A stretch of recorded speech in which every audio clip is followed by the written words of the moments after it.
হরে কৃষ্ণ। আধ্যাত্মিক জীবনে আমাদের মাঝে মাঝে বাধার সম্মুখীন হতে হয় কেন? দেখুন, শ্রীল জয়পতাকা স্বামী গুরু মহারাজ আমাদের কি শিক্ষা দেন। ভক্ত হওয়া মানুষের পক্ষে সহজ নয়। বাংলায় বলা হয়, কষ্ট না করিলে কৃষ্ণ মিলে না।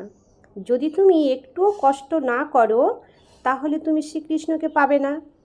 কে আছে যে কিছু পরীক্ষার মধ্য দিয়ে যায়নি? ধ্রুব মহারাজ, তাকেও কিন্তু পরীক্ষা দিতে হয়েছিল। প্রহ্লাদ মহারাজকে, তাকেও পরীক্ষা দিতে হয়েছিল। এমন কেউ কি আছে যে পরীক্ষার মধ্য দিয়ে যায়নি? কখনো কখনো মানুষ আমাদের সাথে সঠিকভাবে আচরণ করে না, এটাও একটা পরীক্ষা। আবার কখনো কখনো আমাদের কিছু জাগতিক সুযোগ সুবিধা দেওয়া হয়, তারপর আমরা ভাবি, আচ্ছা, আমার শ্রীকৃষ্ণের প্রয়োজন নেই, আমার এই সমস্ত জাগতিক সুযোগ সুবিধা আছে।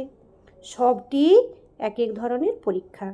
আমাদের ভাবা উচিত, যদি আমার কাছে জাগতিক সুযোগ সুবিধা থাকে তাহলে এই সবই ভগবান শ্রীকৃষ্ণের আশীর্বাদ। এখন আমার উচিত এই সুযোগ সুবিধা দিয়ে ভগবান শ্রীকৃষ্ণের সেবা করা।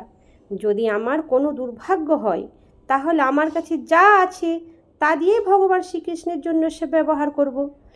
যদি আমাদের কিছু না থাকে এবং আমরা কষ্টে থাকি তাহলে উপবাস করব।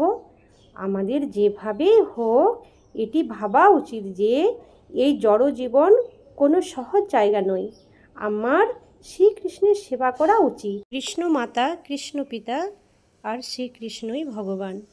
জয় শ্রীকৃষ্ণ। রাধে রাধে। শ্রীল জয়পতাকা স্বামী গুরু মহারাজ আমাদের এই শিক্ষাই দিয়ে থাকেন। হরে কৃষ্ণ।